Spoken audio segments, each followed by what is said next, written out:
First reading, Sirach 50, verses 1, verses 3 to 4, and 6 to 7. The leader of his brethren and the pride of his people was Simon the high priest, son of Onias, who in his life repaired the house and in his time fortified the temple. In his days a cistern for water was quarried out, a reservoir like the sea in circumference. He considered how to save his people from ruin, and fortified the city to withstand a siege. Like the morning star among the clouds, like the moon when it is full. Like the sun shining upon the temple of the Most High, and like the rainbow gleaming in glorious clouds.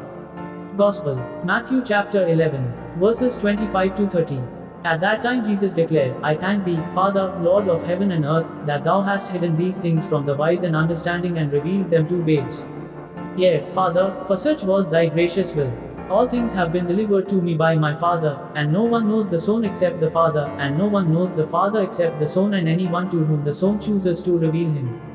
Come to me, all who labor and are heavy laden, and I will give you rest. Take my yoke upon you, and learn from me, for I am gentle and lowly in heart, and you will find rest for your souls.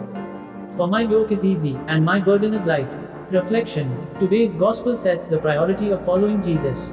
The man in the Gospel raised family obligations as reasons for delaying the beginning of his mission to follow the Lord.